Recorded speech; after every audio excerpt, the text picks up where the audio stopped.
Realm presents Orphan Black, The Next Chapter, Season 2, starring Tatiana Maslany, Jordan Gavaris, Evelyne Brochu, and Kristian Bruun. Episode 5. At first, Vivi couldn't see in the dim building. Instinctually, she snapped up her arm, broke her attacker's grip on her wrist, and slammed her palm into their face, sending them tumbling into a pile of linens. Oh, holy shit! Felix? Oh, What the hell are you doing here? knocking the Kool-Aid out of your hand, I hope. My God. Oh, plush. Do all cult members get 1,000 GSM towels? What's that weed I smell? Mugwort, I think. Mugwort spa towels. I feel my third eye opening. Felix hauled himself up and looked around the room. Vivi followed his gaze as her eyes adjusted to the dimness. Odd-looking commode chairs sat in a circle, lit by soothing pink orbs. Water trickled from a fountain on the wall. What in the new age hell? You get massaged during a bowel movement on this island? Probably, but those are for vaginal steams. Well, I'll tell everyone back at home to stop worrying and envy you instead. Vivi was shocked. The judgmental, overbearing Canadian clone club were worried about her. After running off into a wintry forest, she hadn't checked in with them once, not even with a dry email, and neither side had made an effort to change that. Why would they be worried about me? Arun called, wondering if we'd heard from you. Vivi's stomach fluttered. Arun was worried too. That was surprising. They weren't as close after the tag weapon bullshit, and she figured he probably got sick of her complaining about being pulled from the field. She also assumed her cloneness was a turnoff, but maybe she was wrong. He knows I'm on vacation. Well, apparently the vacation was what set off alarm bells. He knew you were looking into Blythe. Fucking Arun. There was only one way he could know that. He broke into her place and looked through her shit. Her stomach locked back up. Was Arun babysitting her for the agency? I think he's worried you're draped in puka shells preaching about self-actualization through crystal suppositories. He thinks I bought into this shit? Well, I'm not sure he knew what to think. Now that I'm here, I think you're just a luxury whore. Is that why you're here? You thought I needed rescuing? Blythe commissioned me to paint a clone mural. She led me to believe it was part of a new messaging campaign to help change the public attitude toward clones, and I almost fell for it. But Blythe's been smearing my family on TV, and Arun had suspicions about a connection to a bunch of disappearing clones, you included. I came here to see what I could find out. Tell them I don't need anyone checking on me. They'll break my cover. It was a partial lie. She hadn't come here officially, or as an officer, or with an agenda. But now that she was uncovering what Blythe was up to, everything was different. Wait, is this a CIA thing? Then why did Arun call us? Wouldn't he know what you're up to? No, it's classified. Blythe's got sway over these people. I'm trying to figure out how and why. Vivi cringed. Normally she was a better liar, but the meddling from the Canadian clones and Arun was fucking her up. Yeah, she's really waving the clone flag, and she might have something else brewing. She's been asking about Delphine's pregnancy. Delphine is pregnant? Why would Blythe care about that? Well, I didn't wonder about that until later, and I feel like a right idiot now for telling her as much as I did. It's Casima's baby. Genetically. I have no idea how she even knew about it in the first place. What is she really after? Well, I was hoping you'd have that answer, Secret Agent Valdez. I'm working on it. Well, tell me how I can help. Actually, there's something I think we should do. Shannon! I heard voices. Everything okay? Yeah, Felix used a vaginal steam chair like a toilet, and I thought it was broken when it didn't flush. Oh, jeez. Yeah, sorry. But it was the most soothing BM I've had in years. If that matters. I feel utterly cleansed, rejuvenated even. Blythe's moving on to another segment in her talk. You won't want to miss it, Vivi. Definitely not. Vivi exchanged a glance with Felix as she followed Shannon back to the gathering, hoping he would keep cool until she figured out what she was going to do about this fucked up situation. It's even possible that non-pregnant partners may have symptoms too. That's a sympathetic pregnancy. Some of you might feel nausea or experience weight gain. The childbirth educator beamed reassuringly at the 8 slightly nervous couples arranged in a semicircle before her. It wasn't a large class, but the couples in it were of various ages and walks of life. At 35, Delphine was considered a geriatric pregnancy. She preferred the term advanced maternal age. Many people were successfully having kids past 40 these days, so how could 35 be geriatric? A husband with a neatly trimmed beard became animated at the mention of sympathetic weight gain. Oh yeah, this guy right here, 20 pounds. 10-ish for me. The husband didn't even glance at Cosima. It was kind of rude in Delphine's opinion, but maybe he was shy or nervous. Delphine was about to start her last trimester, and worry was creeping in. She and Cosima had read every pregnancy book under the sun and discussed all the stages in excruciating detail. But the reality of giving birth, actually pushing a small human out of her body, was fast approaching, and preparation hadn't eradicated her deep-seated fear. She hadn't said it aloud, but it was starting to feel like a massive disaster was imminent. Like a hurricane was about to sweep through her life, and she was blindly preparing for it. So she obsessively organized the house and fretted over perfecting the nursery daily. When she refolded all the baby clothes for the 5th time, Cosima suggested doing a 1-day blast class on childbirth to get grounded. And it had been a brilliant idea. Being with other couples in their situation was reassuring. Now, things to expect right after your child is born. Babies born before term may be covered in fine, unpigmented hair called lanugo. It can look like thick fur. The educator flashed a picture of a very hairy newborn on a giant screen behind her. Cosima leaned closer to Delphine. Oh, badass. A fur baby. I want one. Don't worry, the hair goes away on its own. Too bad. Delphine giggled. Cosima was trying to relax her, and she loved her for it. The educator clicked to another slide. A baby with an oblong head popped up on screen. Another thing to prepare for is the head. It can come out with a cone-like shape, which can look alarming, but it's normal. Plates in the baby's head shift to help them fit through the birth canal. Leaning over to whisper to Cosima, Delphine noticed the bearded husband staring at them. His eyes darted back down to his pamphlet. Conehead freaking you out? Because again, it's kind of cool. No, it's nothing. Something about that man rubbed Delphine the wrong way, but maybe she was just being paranoid. Her growing belly had made sleeping hard, and the swelling in her extremities was putting her on edge. Or maybe she was just hangry and projecting it on him. After the lunch break, Delphine was on all fours in a tabletop position, arching and curving her back in a pelvic tilt exercise. Cosima was at her side, gently rubbing her. Cat, cow. Cat, cow. There! Doesn't it already help the pain?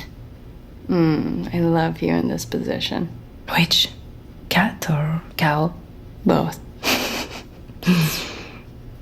All right, now the double hip squeeze. Super effective on contractions during birth. Partners, this is where the coach gets hands-on. Mothers, remember cleansing breaths. As instructed, Cosima got behind Delphine, straddled her feet, and put her hands on the crest of both hips. Delphine could feel Cos's hands gently slide up her sides, releasing pressure. It was just what she needed. I think I'll add this to my massage repertoire. Mais s'il te plaît. Delphine cracked open her eyes to gaze at her wife and saw the bearded husband across the room whisk away his phone. He had been angling it right at them. Excuse me, what are you doing? Who, me? You were pointing your phone at us. No, I wasn't. You were, and it's making me uncomfortable. Well, if we're talking uncomfortable, having a clone in this class is making me and my wife uncomfortable. Maybe let your wife speak for herself. Then she looked over and noticed his wife was scowling at them too. Great, 2 to deal with. Couples began to shift in their seats. Okay, 5-minute break. You should really issue a warning when a clone is going to be in this class, because if I had known, I wouldn't have driven all the way out here. Sir, I don't understand what the problem is. The man pointed at Cosima and sneered. This is the problem. You allowed it into this sacred space, and now my wife can't focus. Cosima sat, eyes trained on the wall, expressionless. Being harangued on TV seemed to have taught her to turn off. Or she was now desensitized to assaults. But Delphine wasn't there yet. It was hard enough being a same-sex couple having a child. Everyone had an opinion, or begrudgingly held one back. Now they had to deal with people angry about them having a clone baby? Screw that. She wielded what Cosima called her super sneer at the man's wife. A bigot is going to raise your child. Je suis désolée pour toi. Don't. We didn't come here for this. Excuse me? I'm not a bigot. I'm just saying what everybody else is probably thinking in this room. Sir, maybe you should leave. The man whipped out his phone and started recording. Us leave? No way! We paid for this. That freak and their freak pregnancy should leave. They shouldn't be in a class about natural childbirth. They're the furthest thing from natural. Delphine's face flushed with rage. She whipped a yoga ball at the bearded oaf, who managed to keep his camera on her as it hit him. Connard! See? They're also insane. That's assault. Clearly unharmed, he kept his phone on Delphine, who was now panting with fury.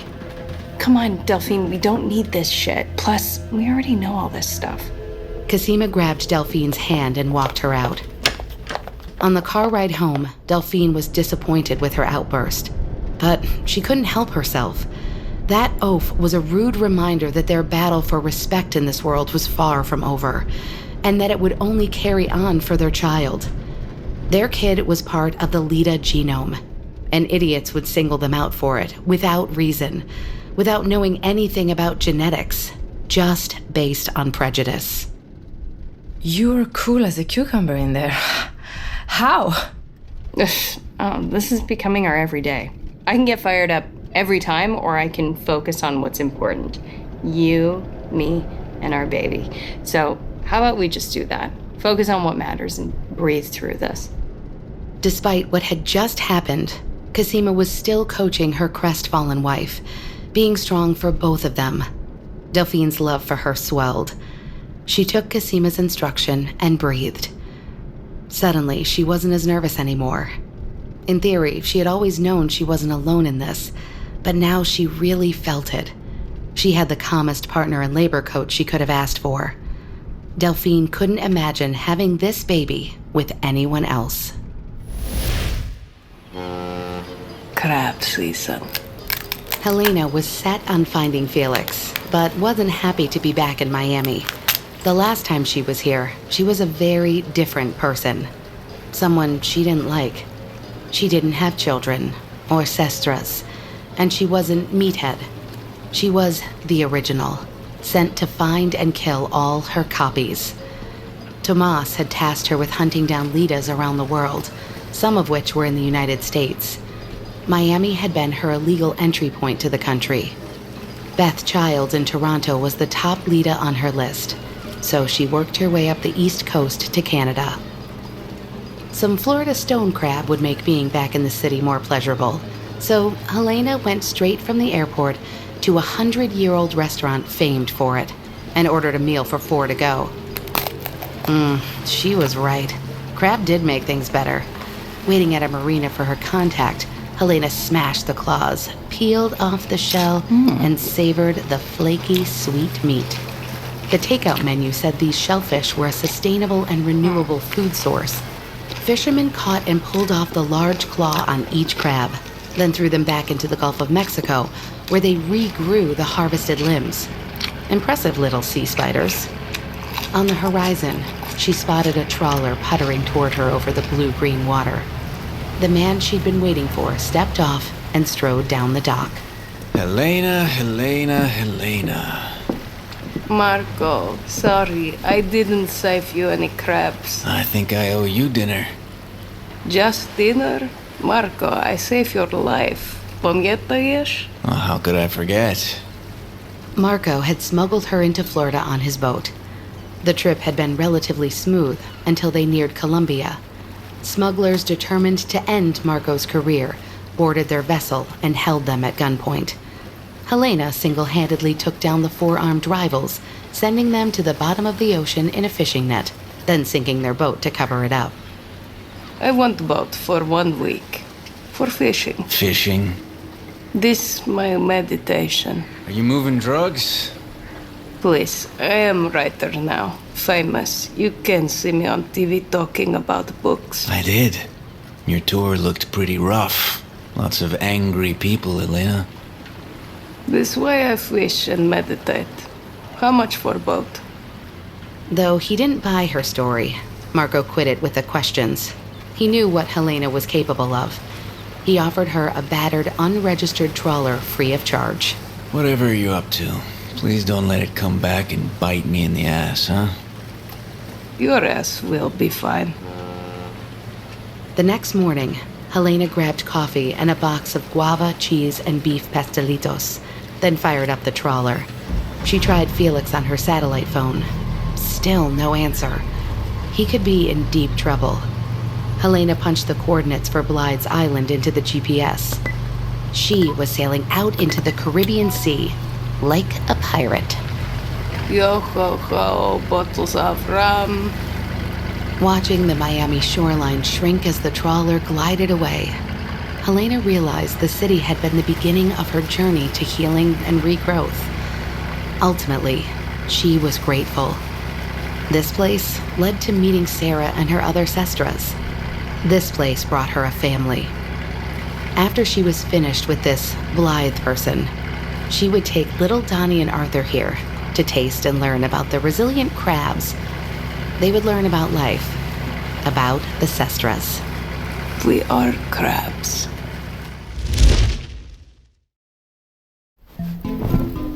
Ow! Ah! Illegal move! Little Arthur had tackled him and pinched his gut, hard. This sent little Don into uncontrollable giggles. Mata says there are no illegal moves in wrestling. Well, Uncle Donnie says that's bull, and wrestle time is over. Little Don jumped off his bed and put the grown man in a very tight headlock. Wrestle time is forever. Uncle, can't breathe. Find a way out. Be strong, like a ox. Donnie thrashed around but couldn't escape their grip. Things were starting to go purple. Sparks appeared in his eyes. In bed, you little fart knockers. Donnie, really? They were supposed to be asleep an hour ago. The boys released their uncle, who sucked in as much oxygen as he could manage. The kids slid into their beds, no arguments. Hobbling to the master bedroom, Donnie collapsed and scrolled through fan messages. They were getting more salacious. "Daddy Donnie can clean my pipes anytime," read one caption under a screen capture of the Clones at Home episode, where he snaked their bathroom sink. Whew, holy majoli, this was heating up. Allie was going to hate that, especially after the clone kiss incident in the kitchen. He scrolled to see a fan selfie in a very low-cut top with his face printed on it across her boobs. Donnie lingered on the pic. What's up? Donnie dropped his phone a little too quickly. Oh, just some fan stuff. No, I don't know, actually. Show me. Alison lay down beside him. She was trying to be casual about it, but Donnie could feel something boiling beneath her surface. Oh, it's not. It really isn't. Oh, come on, Donnie. I'm just curious.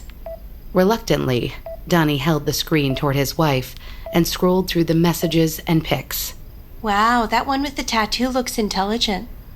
Oh, come up with something a little more original than clean my pipes, why don't you? Okay, take it away. Allie waved off the phone. Donnie could see circles under her eyes. The past few days' events had really taken a toll on her. It's been a long week. A massive steaming crapola week. The cameras, that psycho fan clone, Vivi missing, Felix stupidly taking off, Blythe and all the horrible press. I have half a mind to tell them we're going on hiatus. Never gonna happen. Producers said we need to push now for ratings. Well, the producers can eat turds and die, manipulative pricks.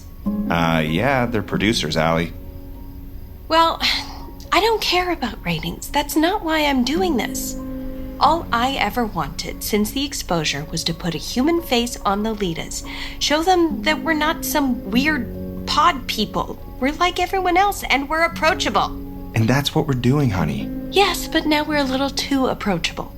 A strange clone came right into our house and kissed you, Donnie. And what did our producers do? Grin like Cheshire cats. That's the opposite of what I wanted. They're using us as spectacle. And this fan club of yours is out of control. It's just feeding into the insanity. You have to shut down your accounts in the interest of the Sestras. Donnie's eye twitched. Shut down his accounts? For the Sestras? No, that wasn't going to change anything. And he had spent so much time on his bio, his posts, on his hashtags, and he was about to break 5,000 followers. I can manage them. Can you? What if I hadn't been there to alert you to the fact that you were kissing some other Lita? Honey, if anyone other than you tried to get up in my biz, I'd tell them to take a hike. What if it has happened more than once and you had no clue? Allie, I'd know if it wasn't you. List all the times we've kissed in the past 3 months. Go. It was an insane and impossible task, but he knew Alison would 100% expect him to do it. She'd probably even get him to put it in a spreadsheet. Donnie, we're in the public eye. People either love or hate clones. Helena's book tour was mobbed. We can't just smile on TV and play nice anymore. We need to be prepared if something goes down. Alita could club you on the head and throw you into a van. We need protection. Honey, we agreed to stop carrying guns, remember? That's how you-know-who ended up you-know-where. Besides, nothing that serious has happened yet. Donnie couldn't bring himself to say leaky and garage floor. The memory of shooting, burying, and digging back up the former head of Dyad still made him feel like barfing. Thank God Helena had been sensible enough not to put that in her book. Oh, I'm not talking about guns, Donnie. We need to stop things before they get to that point. We need to be smart.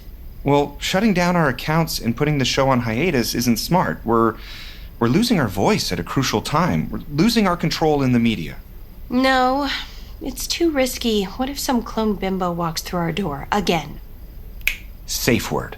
If I'm not sure it's you, I'll say, cake time, and you say banoffee, my favorite cake. If it's you, I'll eat you right up. If not, I'll say adios, sister, and we can carry on with the show until things get really hairy. Losing public influence right now isn't in our interest. No, it's not. And if you're certain it's me, you'll eat me up? I sure will. Banoffee.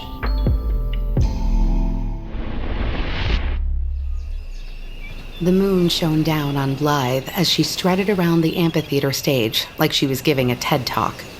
Messengers, we are here to tell the other sisters we belong, to make space for our sisters in the world. We will not sit silently, believing we are inferior. We will not wait for laws to protect us. We are advocates for our sisters. We are here to tell our story, a story that demands respect, compassion, and justice. From afar, Felix watched the zombie-like followers soak up Blythe's every word. He felt the onset of an acne breakout at the thought of being pinned between Litas and lookalikes, so he lurked in the back and scanned the crowd for Vivi. He had to suppress gasps as his eyes flitted over clone wannabes. Some used clever contour makeup. Others went far more permanent, semi-successful surgical methods to look like Litas. He spotted Vivi sitting with the clone that believed he had befouled a vaginal steam chair. I'll end with today's mantra. Messengers walk in the light. They bring words of healing, actions for peace, and the promise of a world-changing evolution. Thank you, everyone. Now let's celebrate by nurturing our bodies. What the hell does that mean? The crowd filed out of the amphitheater in eerie silence. He looked around for Vivi. She had been about to tell him what they were going to do next before they were interrupted. Scanning faces for her, he allowed himself to be swept along, politely smiling and nodding to cult members despite the knot starting to twist in his stomach. The throng filed out to the giant terrace suspended in a green gorge. Giant paper lanterns floated in the air. In the fading light, Felix could make out waterfalls cascading down the cliff face. Blythe's followers lined up around long tables, loaded with dozens of elaborate vegetarian dishes. Wandering the terrace, he spotted Vivi sitting in a large sunken couch with about 30 other clones, chatting away without a care in the world.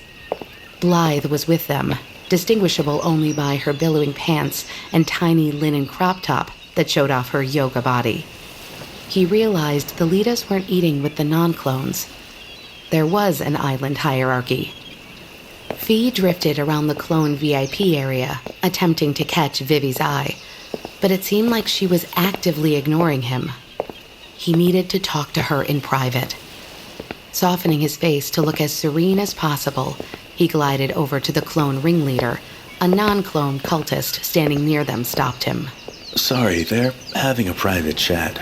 Oh, I only want to mention something to Blythe. I can pass a message along for you. I'll meet her at 9 a.m. tomorrow to start painting. Felix turned away. He'd have to think of a way to approach Vivi, preferably when eyes weren't on them. 1 hour later, Fee was surprised to find a note on his bed. Yoga deck, beach, 3 a.m. Somehow, Vivi had evaded the eyes. When everything was dead quiet, he slunk out of his room. Knowing the place was covered in hidden cameras, he made it look like he was simply wandering to the beach to look at the moon and meditate. He sat in the sand, eyes closed for 10 minutes. 20, 30, 40. Where the hell is she? Maybe everything she had said was a lie. You could never tell with these intelligence types. Finally, Vivi appeared. Oh, I guess you're on island time. Sorry, couldn't escape. Blythe held back all the clones for a special debrief. Felix shuffled down the beach after her. Does she reveal anything telling? Just more vague messengers have higher purpose crap. So, are you going to get fired for this? What? Oh, come on, Vivi. Bullshitters smell bullshitters. You're not here officially. Arud wouldn't have contacted us. I'd say you're moonlighting as a clone vigilante, quite literally. He pointed to the moon. Vivi rolled her eyes. No, I'm not here officially. I came because Blythe had an offer for me. An offer? A job. Running security for her and the island, teaching self-defense. You're working for a cult leader? No, the interview isn't over. And really, I'm interviewing her. Sort of. Okay, fine. I fucked up. I should never have come here. They benched me at Langley, and this place was something other than a desk in a windowless room. I came here to see what might be out there for me, and ended up investigating someone anyway. You're on the outside. I lived there for a while, but you need to trust me when I say a cult of personality is not where you want to be.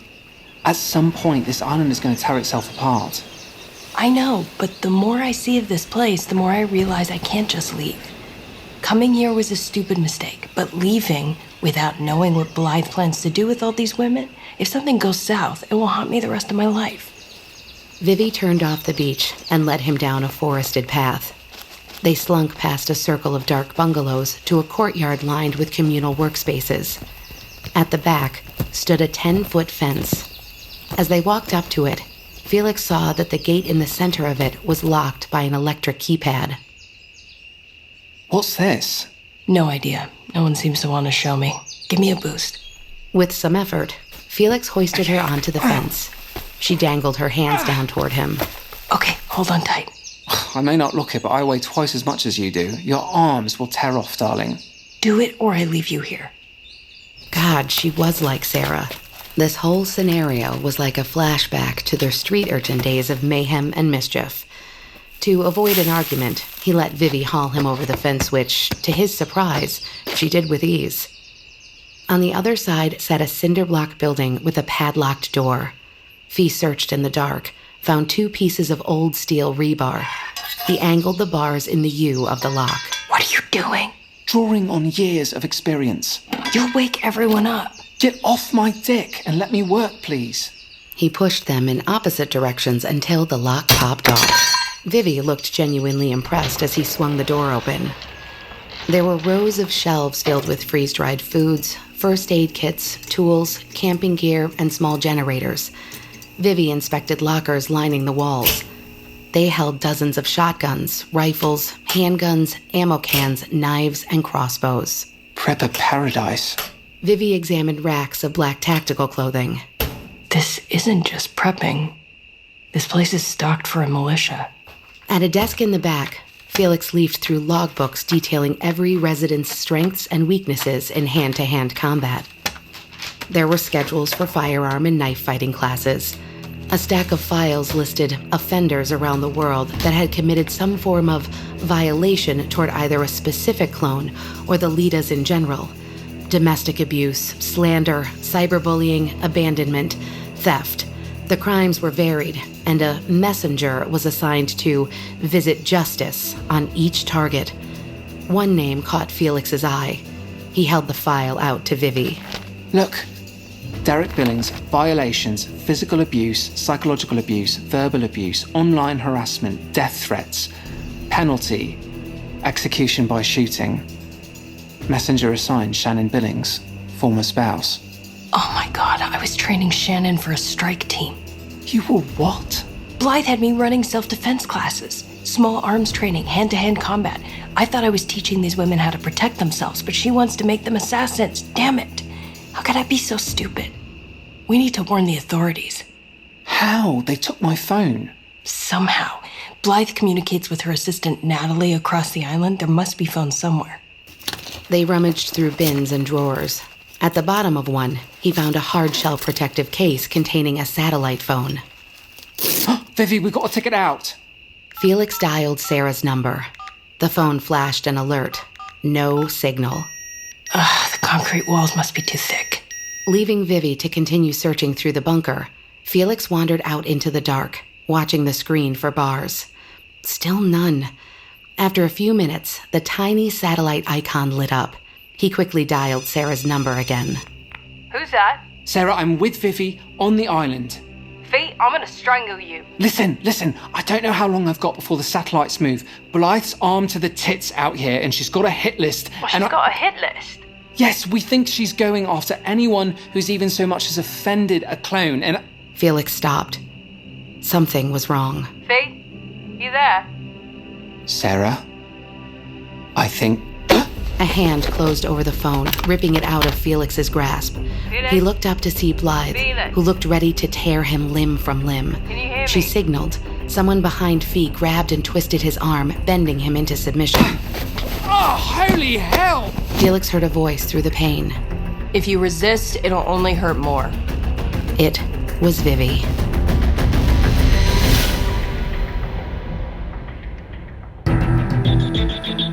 You're listening to Orphan Black, The Next Chapter, starring Tatiana Maslany, Jordan Gavaris, Evelyne Brochu, and Kristian Bruun. Created and produced by Realm, your portal to another world. Listen away.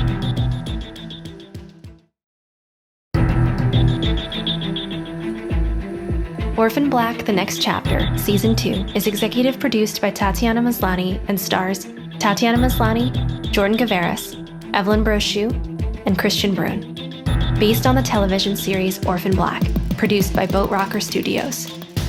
Written by Malka Older, Madeline Ashby, Heli Kennedy, E.C. Myers, and Lindsay Smith, and produced by Marco Palmieri and Haley Wagreich. Associate produced by Nicole Otto and Diana Foe. And executive produced by Molly Barton, AMC Networks, and David Fortier, Ivan Schneeberg, and Jessica Shadlock of Boat Rocker.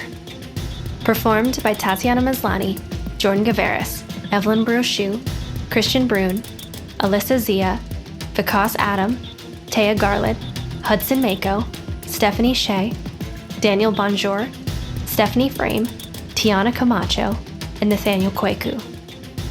Directed and produced by Kaylin West. Sound design by Rory O'Shea. Additional editing by Corey Barton. Musical theme performed by Two Fingers and composed by Amin Tobin. Music composed by Trevor Yule.